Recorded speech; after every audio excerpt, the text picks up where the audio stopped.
with Oleksandr Usyk finishing Daniel Dubois in their rematch, it begs the question what's really next for the pound for pound #1 fighter in the world. And with him not having too many fights left before retirement, it's really key that we get to see the absolute best fights for Usyk before it's all said and done. So what's actually next for Oleksandr Usyk? But before we get into that, we're Punch Talk and are bringing you banger combat sports videos, so if you enjoy the content, be sure to leave a like and subscribe to help support the channel. So Usyk now coming off another huge win against Daniel Dubois, a young guy over 10 years younger than him in his prime on a 3-fight knockout streak. Dubois had a lot of momentum going into that rematch. People thought that Dubois could have got it done, especially a lot of UK pundits and people that were saying the first fight was a robbery with the controversial low blow and all that kind of stuff. Usyk really put that all to bed, really left no doubt in that rematch, pretty much schooling Dubois within 5 rounds, stopping him with that shot he nicknamed Ivan, that overhand left that put Dubois down. And the world is pretty much Usyk's oyster now. He can really pick whoever he wants to fight. He is the greatest fighter in the world right now, one of the greatest of all time with the run that he's on, being undefeated, 24-0, probably the best 24 fights in boxing history,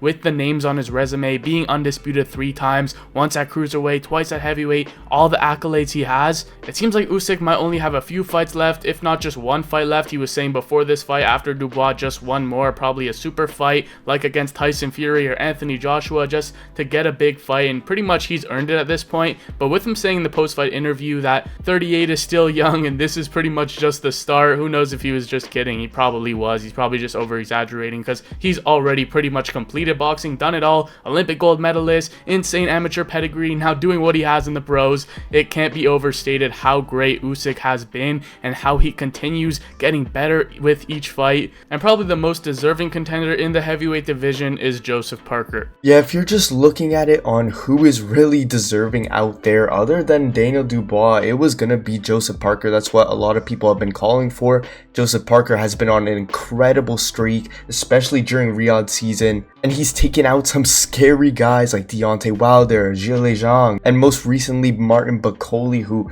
many people were very fearful of and what he would be able to do in the heavyweight division. Of course, it was short notice, but still, Joseph Parker goes in there, stops him in the 2nd round, and just put him out cold. And that fight was supposed to be against actually Daniel Dubois. Dubois had to pull out last minute because he was sick. So it does make a lot of sense for him to fight against Joseph Parker. He hasn't fought Joseph Parker yet. It would be a fresh face, a guy that's deserving, a guy that's on a good streak, very credible. And if you were able to beat Joseph Parker, there's really no one left at the top of the division at heavyweight that you could really say he hasn't fought. He's taken out all the juggernauts: Tyson Fury, AJ, Dubois, Joseph Parker if he beats him. After that, he would have actually completed the heavyweight circuit as a whole pretty much. But there are some other names out there that even Turki Al-Sheikh has mentioned, most notably Moses Atama, the young heavyweight, the insane prospect that is looking to become an all-time great in the future. Of course, that's way too early to say. Atama is still just building up win by win. He's slated to fight against Dillian White coming up. That should be a great fight to put him on the map, especially if he's able to win, garner a good audience early on to his career. But I feel like that would definitely be fast-tracking Atama way too quick, and could maybe be a kind of Floyd versus Canelo sort of situation in which Atama is way too early in his career. Of course, if Usyk can beat him, that would age amazing on his resume, as I'm sure Moses would go on to do incredible things in the boxing world. And you could really say, wow, Usyk beat him late 30s into his career, and that would be incredible. I just don't know if that's the fight really people want to see currently. It is exciting, just the what if and what would happen if the young Atama would be able to somehow upset Usyk and take the world by storm, become undisputed champion that young, rivaling Mike Tyson's record. But other than that, I just don't see it. I don't think there's a point to rush him too quick in a fight that very likely Usyk would win. He's way more experienced. He's done it at the highest level in everyone's back gardens. He's done it at the amateur level, the pro level, everything you could possibly say. So it's kind of unfair for Moses, other than putting him in that spotlight, giving him a massive opportunity.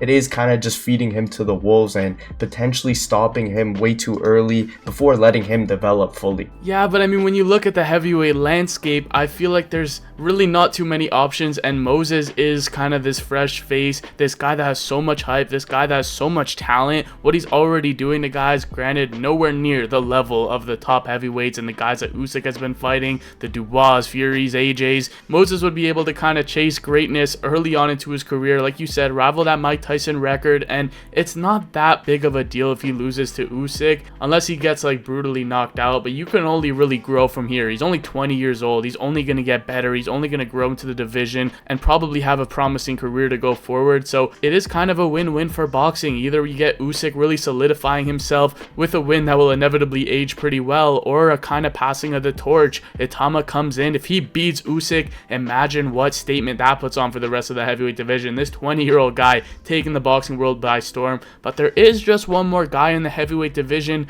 that could potentially warrant a title shot. And a year or two ago, a lot of guys were saying that Martin Bakole was the real boogeyman of the heavyweight division, but I feel like right now the boogeyman is Agit Kabayel, who just knocked out Zhile Zhang for the first time in Zhang's career. Now granted, Zhang is on the older side, he's like 42 years old, but he was still knocking out guys like Deontay Wilder, Joe Joyce, etc. And Kabayel came in there, ripped those body shots, has knocked out Frank Sanchez, and he's on a 5-fight KO streak. He's putting on statements left and right in the heavyweight division. Granted, he's not the biggest name, so he's probably not going to get the fight, and probably it's not going to be Joseph Parker either. As much as he probably does warrant the title shot, I fear that the next fight for Usyk is probably going to be a trilogy between either him and Anthony Joshua or him and Tyson Fury, because at the end of the day, that's what Usyk's been saying that he wants. He said AJ and Fury's names after the fight. He said it before the fight. Maybe they make that fight, Fury versus AJ, and then the winner would get that trilogy against Usyk, probably. And Fury's been calling for that fight. Fury's been saying that they're going to do that rematch. It seems like even Turki Al-Ashik is interested in doing that trilogy, and we know he put on those first two fights between them, so it's not too out of the realm of possibility.